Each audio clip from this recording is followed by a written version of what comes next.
So this evening, Call of Duty have released a blog post focusing on their anti-cheat surrounding the launch of Verdansk on April 3rd. We've got details about cheat developer shutdowns, teaming, ranked play updates, limited matchmaking, and it all makes for pretty decent reading, but that's just it right now. It's all just words. We need to see this in action on Verdansk in just a few days' time before we jump to any conclusions. Make sure, by the way, that you're subscribed to the channel if you aren't already, so that when Verdansk is up and running on April 3rd, you don't miss my videos and streams. You'll need to see firsthand if the cheating situation has been taken under control or not. Now let's dive into the blog. First up, let's cover off the recent shutdowns the Ricochet team has actioned against cheat providers. Since the launch of Black Ops 6, Call of Duty is claiming to have disrupted over 20 cheat makers and dozens of cheat resellers, forcing them out of business and ceasing their operations. That's a pretty decent number. However, the blog doesn't go into any detail on how the team plans to combat the situation where some of those providers might simply set up new domains and start work again as a different operation. Apparently, over 228,000 bans have been handed out since the launch of Black Ops 6 as well, with over 23% of those bans coming before a cheater even played their first match, perhaps pointing to some additional detections the team has already implemented. They do mention that they don't plan on slowing down their efforts and that there is always more they can do. And I can attest to that. Just today on stream, I encountered a blatant aimbot cheater in my first match, who then quit when he killed our squad, match made into our next lobby, and then killed us again. So yeah, there is definitely more that can be done. Now, Activision promised more layers of detections would be activated for Season 3 and the launch of Verdansk. That info came a few weeks back in a previous blog.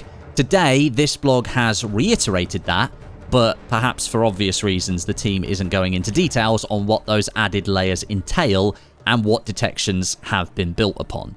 But one element that we can speak to, though, is the addition of a camo/unlock tool detector, which appears to already be live in-game in advance of Season 3. Reported by several different outlets, a fair few streamers and content creators have been slapped with temporary bans for exploiting camo glitches or using unlock tools to obtain camos in the last day or so. Now, personally, I'd like to see those players using these glitches or unlock tools permanently banned, not temporarily banned. I see no difference whatsoever between this sort of cheating and players who go to far greater extremes and use aimbots and wall hacks, but hey, I'm not in charge of Call of Duty. The team goes on to say that many of the current detection systems are getting upgrades for Season 3 as well, including the ones that target aimbots and their machine learning system that analyzes game replays to identify suspicious gameplay. I definitely like to see those improve to pick up obvious cheaters much, much faster. Sometimes cheaters can go through several matches, ruining every single one of them for every other player before the detections kick in and the account gets banned. One major quality of life upgrade that we're going to see for Season 3 that's going to help players identify if someone is cheating, sometimes it can be more obvious or less obvious, is the addition of critical information in Killcams to give players more information surrounding their death in a gunfight. Now, this screenshot here shows a widget on the right-hand side of the screen highlighting gameplay elements that were active and perhaps contributed to your death. Sometimes I often don't realize a UAV is active, and I question how someone knew where to find me. Now, the Killcam should show me that a UAV is active during my death. Apparently, this feature is not only being added to help people confirm cheater suspicions, but also to help stem the tide of inaccurate or false reports. According to the team, over 60% of player reporting is against console players. Can't imagine why. Aim assist. Sorry, nasty cough I've got there. But as I was saying, console cheating is possible, but compared to PC, where installing and running cheat software is far more abundant, it makes up a very small amount of the cheater population. So this Killcam widget will include the following at the launch of Season 3. A list of attackers who've dealt damage against you, including their username, the weapon they used, and the number of hits. Affected by live ping, affected by UAV, and affected by unsuppressed weapon. That last one, unsuppressed weapon, is probably more important than ever, because right now at least, using suppressors isn't meta in Warzone, so going loud reveals you on enemy minimaps. Now, during Season 3, maybe in like a small update or maybe the reloaded update, the blog didn't say, the team is saying the widget is also going to get more updates to include further callouts to other gameplay elements like equipment, kill streaks, field upgrades, contracts, perks, and even more, so you can get even greater understanding of how you died. I actually think this is a top-tier quality of life addition to the game, and props to the team for implementing it. I'm guilty of reporting players a fair amount, and if this stops me from reporting aim assist abusing controller players as much, then I guess it's going to work out just fine. Next, the blog goes into a little bit of detail about limited matchmaking. Lots of people call this like shadow ban lobbies or the Shadow Realm. It's where Call of Duty sends accounts that are flagged for suspicious activity.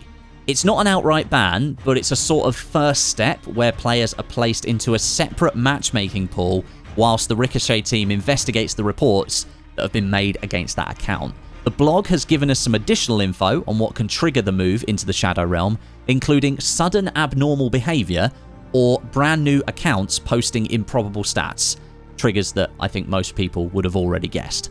Being placed into limited matchmaking doesn't confirm that the account is cheating, but it is like a red flag that warrants a closer look, as there are several reasons that a player's stats may change suddenly for legitimate reasons, just as there will be for cheating reasons. Now, if a player in your party is under review and they're in the Shadow Realm, then the entire group is moved into these isolated lobbies to prevent someone dodging the system. Now, back in the OG Verdansk days, I actually played an entire day with Lackey in these shadow ban lobbies. He was shadow banned and I wasn't, and it was absolutely wild. We even did a stream on it. It was incredible to watch. According to Call of Duty, these shadow bans accounts, they make up less than 0.15% of the total player base in Warzone and Black Ops 6, but the size of them can grow when grouped parties are factored into the matchmaking, which might explain why sometimes you have days playing where you feel like there's a cheater in every single lobby, maybe someone in your squad is actually shadow banned, and then on other days, everything seems normal. According to the blog, Season 2 introduced faster review times to minimize how long legitimate players might be stuck in the shadow ban loop, and they've stated that more transparent updates would be coming about this system moving forwards, which obviously, communication, that's always a good thing. One other major element that Activision is taking when it comes to cheating from Season 3 onwards is a change to account linking. Now, this is being done to protect accounts from being stolen and then be used by cheaters.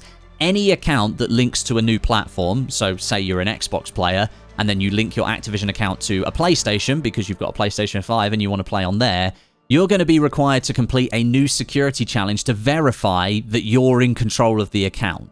If you don't complete the challenge, you'll be blocked from playing on that new platform until you complete the verification. And the post then goes on to say that you should secure your account with two-factor authentication and use a unique password for all of your accounts. And honestly, that is absolutely something that you should be doing regardless. So yeah, on paper, all of this sounds pretty great. New detections, faster reviews, better reporting tools, and protections to try and prevent cheaters from stealing and then hopping between different accounts to stay undetected. I'm genuinely glad to see this level of effort going into the Ricochet anti-cheat. But after 5 years of boots on the ground experience in Warzone, I've got to be honest, my confidence is still pretty low. We've seen these promises before. We've gone through season after season of no confidence, suspicion that someone's cheating, like where you think a kill feels a bit weird, but maybe it was just a lucky shot, then to believe someone is actually cheating, where you see someone snap into headshot after headshot, you definitely know something is up then, to full-on certainty. No recoil, wall pre-aims, full team wipes with no transition time between each target, just snap, snap, snap. 100% confirmed they're cheating. I've seen it all in Warzone. Even flying cars, I've seen those as well. At the end of the day, fighting cheaters is a never-ending war, and between the Ricochet team, Activision, Call of Duty, all the people working on this, they're going to be fighting it until the end of the product's life, whenever that happens to be. Both sides are constantly evolving, constantly adapting, trying to outdo each other. And no anti-cheat system is ever going to be 100% effective. You're going to have people that break through from time to time, but then maybe the anti-cheat updates and it stops that way, and then the cheat developers make something else and they find another hole and work their way in. It's going to go round and round in circles. But for me, it's got to be effective enough to maintain trust in the game, especially now. Because when Verdansk returns on April 3rd, all eyes are going to be on the experience. If cheaters are still running rampant, it's going to kill the hype faster than the DMR plague of Christmas 2020.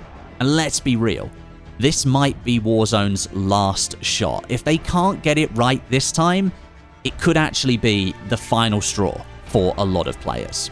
So hit that subscribe button, because when Verdansk drops, I'm going to be there day one, testing this out firsthand, along with all of the new content as well. So let's find out together if Ricochet can finally deliver.